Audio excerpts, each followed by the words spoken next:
He walked into the Beatles not as a brother, but as a replacement, a stand-in, a man the world believed could be swapped out at any moment. And for decades, the world never knew the truth.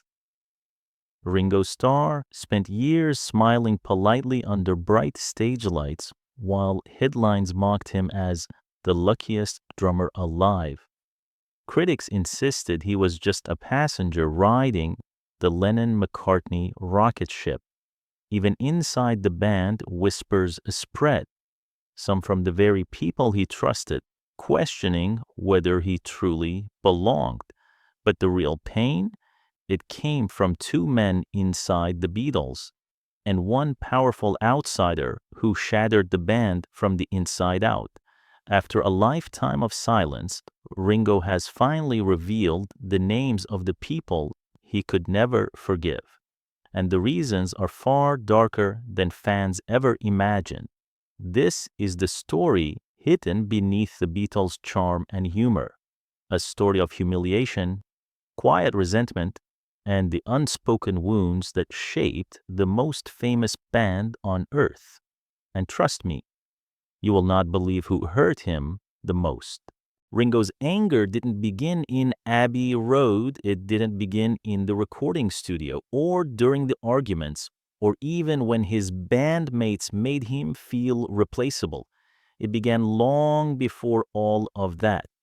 In a quiet hospital room in wartime Liverpool, before the world knew him as Ringo Starr, he was Richard Starkey, a fragile young boy who spent more time lying in a hospital bed than playing in the streets. First came peritonitis, then tuberculosis.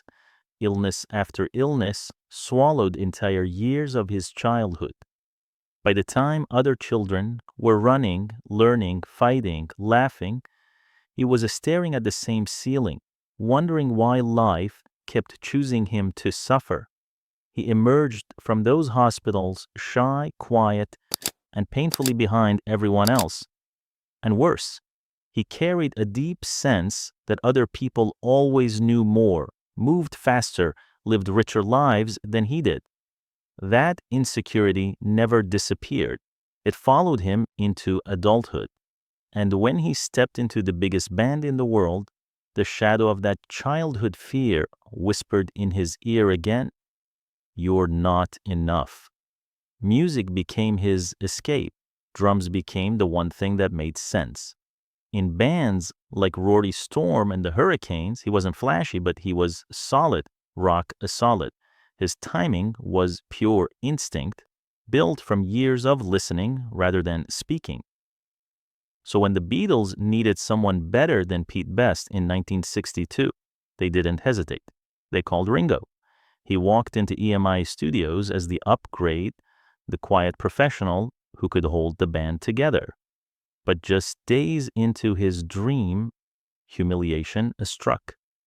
At the Love Me Do session, producer George Martin brought in session drummer Andy White, uncertain whether the new guy was good enough. Ringo watched another drummer take his place on the very song he thought would be his beginning. Decades later, he admitted the sting never faded. "I made him apologize," Ringo said, "every single day. From day one, he was treated not like a savior, but like a question mark. The press didn't help. Headlines joked he could barely keep time.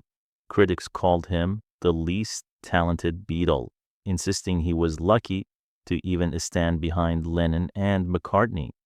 Imagine that, landing your first hit and being told you were only there by accident. Inside the band itself, the hierarchy was unmistakable. John and Paul wrote the songs. George fought for recognition as the overlooked genius. And Ringo? He was the drummer who cracked jokes, played steady beats, and knew his place. But everything changed when Brian Epstein, the band's protector, died in 1967. Without him, the Beatles lost the single force that had kept them balanced. And Ringo, the peacekeeper, as suddenly found himself caught between egos far larger than he ever wanted to confront, and one man in particular made him feel smaller than ever before. If there was one Beatle who pushed Ringo's patience to its breaking point, it was Paul McCartney. After Brian Epstein's death, the band lost its compass. John drifted. George simmered with frustration. But Paul, ever the perfectionist, stepped into the leadership void with relentless intensity. He organized sessions, wrote nonstop, and acted like the engine that had to keep the Beatles moving forward, even when the others were exhausted. From the outside, it looked admirable. From the inside, it felt like control. Ringo put it bluntly years later. Paul always made the phone call. He always wanted us working. He's the workaholic. But it wasn't the workload that hurt Ringo. It was the way Paul treated the people around him, especially Ringo, as if they were tools to execute his vision. Paul wasn't just writing songs, he was telling others exactly how to play them. And tensions exploded during the White Album sessions in 1968. Paul, obsessing over every tiny detail, kept making Ringo re-record a simple drum pattern again and again. No matter how well he played it, Paul wasn't satisfied. And then Paul crossed a line no drummer could ignore. He sat down at the drum kit in front of the entire band and showed Ringo how it should be played. For a man who had already been replaced once on Love Me Do, this wasn't just a correction. It was humiliation. It was confirmation of a fear he'd carried since childhood. You're optional. You're replaceable. You're not really one of us. And that was the moment Ringo broke. Without shouting, without a fight, without drama, he walked out, left the studio, left the band, disappeared for nearly 2 weeks while the others scrambled, unsure if their drummer or their unity would ever return. Years later, Ringo admitted the pain never truly faded. Being treated like a piece of equipment rather than a partner created a wound deeper than any critic ever could. What makes the story even stranger is this. Ringo and Paul eventually grew closer than any other pair of Beatles. Paul inducted Ringo into the Rock and Roll Hall of Fame in 2015.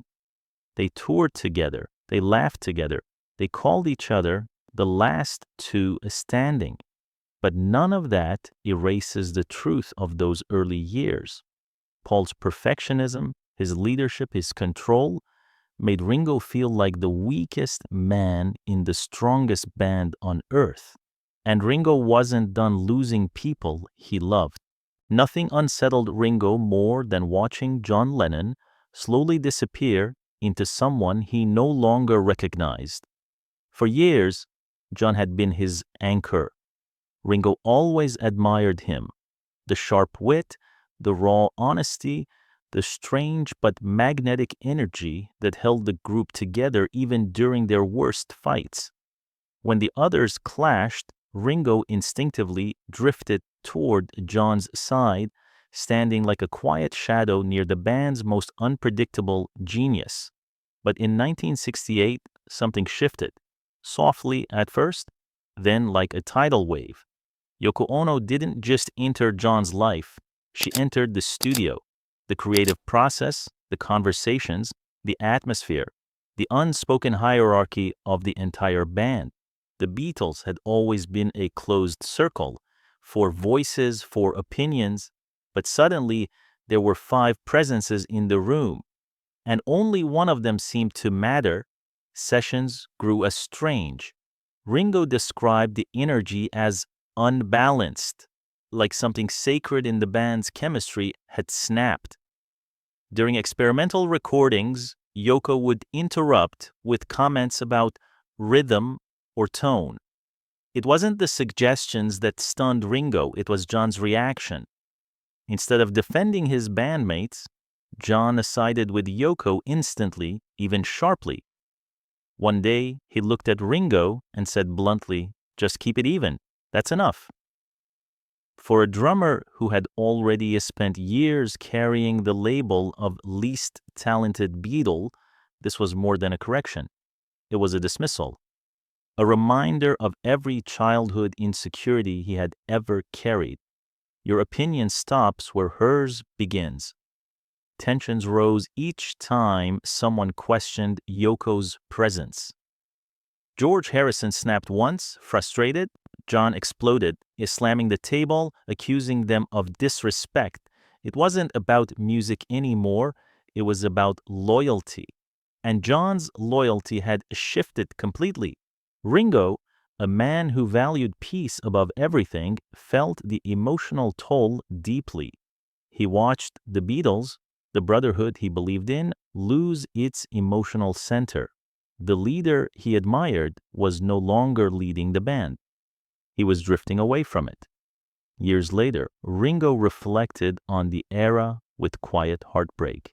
He admitted the band was already falling apart, but seeing John vanish into a relationship that left no room for the others was something he never fully recovered from.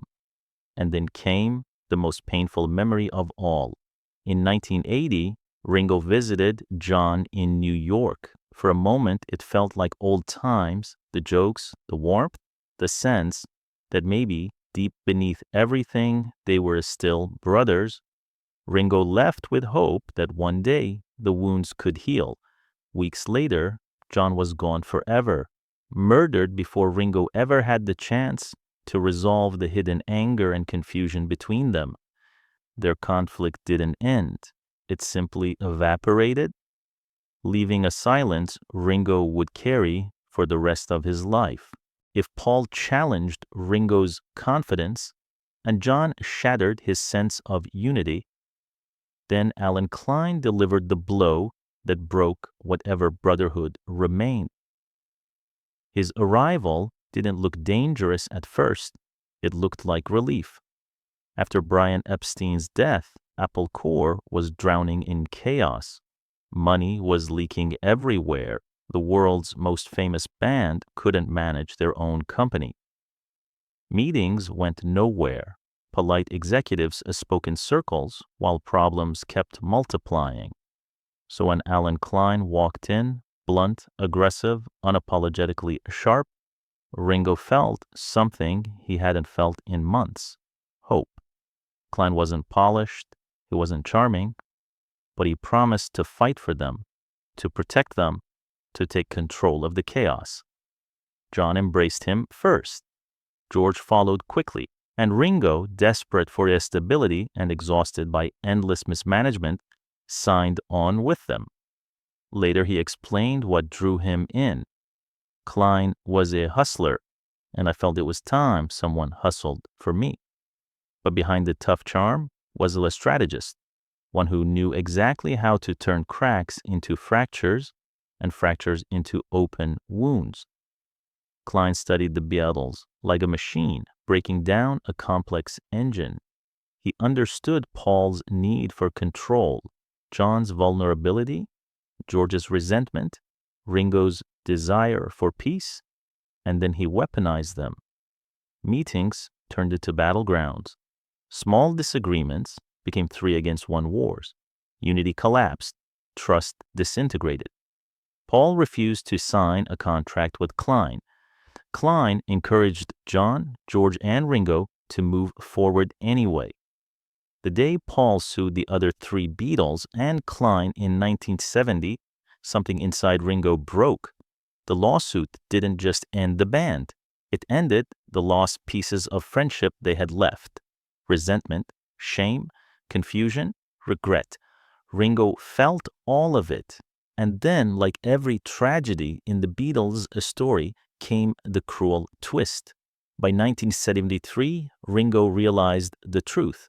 Klein had mismanaged funds, manipulated contracts, and used the Beatles as leverage for his own power. They fired him. Investigations followed, and the 3 Beatles who once stood with Klein, including Ringo, admitted they had made a terrible mistake. Years later, a devastating confession surfaced. A statement George Harrison reportedly made. The only way the Beatles can ever get together again is if Alan isn't there. I'm ready. So is Ringo. That single line reveals everything. Klein wasn't just a bad manager. He was the betrayal Ringo never saw coming. The outsider he trusted who helped destroy the one thing Ringo loved more than fame, his band. When the dust from the Alan Klein disaster finally settled, the Beatles were gone. The brotherhood shattered, the trust broken. And Ringo was left facing a question that had haunted him since childhood. Was he truly the least talented Beatle? Was everyone right about him all along? For years, he had heard the jokes, the snide comments, the cruel headlines calling him lucky, simple, replaceable.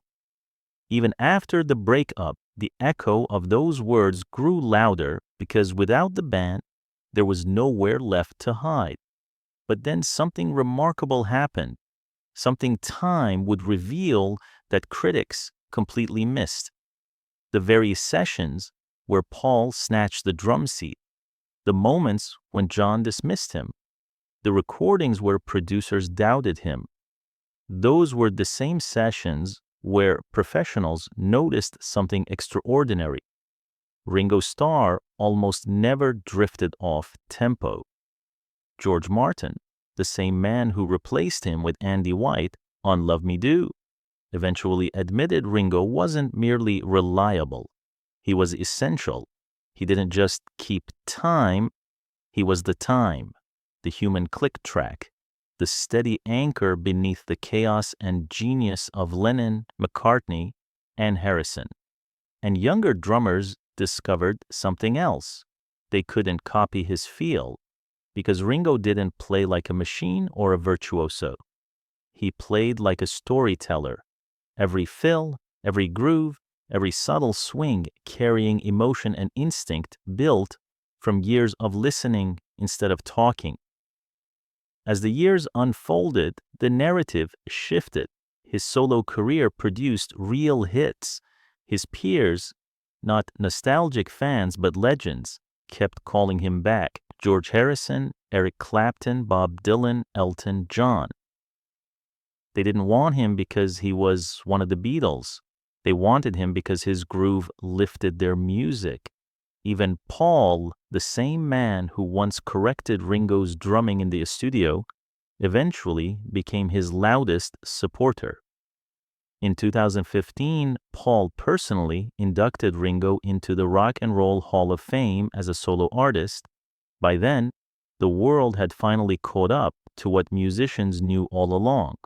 Ringo wasn't the weak link, he was the heartbeat, the foundation that allowed the other three to soar into the stratosphere. And the longer time passes, the clearer it becomes. Ringo Starr didn't just deserve his place in the greatest band on earth. He helped define it.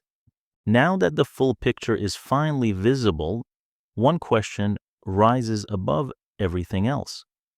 A question fans have argued about for decades. Who did Ringo resent the most? Was it Paul, the perfectionist who made him feel replaceable inside the very band he helped hold together? The man who took his drum seat, criticized his playing, and pushed him until he walked out? Was it John, the leader he admired, who slowly drifted away into a relationship that left no room for the other Beatles? A brother whose loyalty shifted so sharply that Ringo barely recognized the man he once stood behind? Or was it Alan Klein, the outsider Ringo trusted, who studied the cracks in their friendship and turned them into fractures? The man whose influence escalated every tension, deepened every conflict, and helped ensure the Beatles would never stand together on a stage again? Each of them wounded Ringo in a different way. Paul attacked his confidence. John shattered his sense of unity. Klein broke the fragile trust that remained. But perhaps the saddest truth is this: Ringo never wanted to hate any of them. Beneath the humor, the calm voice, the easy smile, he was the Beatle who wanted peace more than glory, the one who tried to hold the band together when everything around them was collapsing, the one who endured the jokes, the criticism, the dismissals, simply because he loved the music and the brothers he made it with. Time has softened many wounds. Paul became one of his closest friends. Ringo remembers John with warmth and heartbreak. Even George, before his passing, wanted the band to reunite if Klein was gone. So the real question isn't just who hurt Ringo the most, it's what the story reveals about the cost of greatness, the price of genius, and the quiet sacrifices made by the man who kept the rhythm through it all.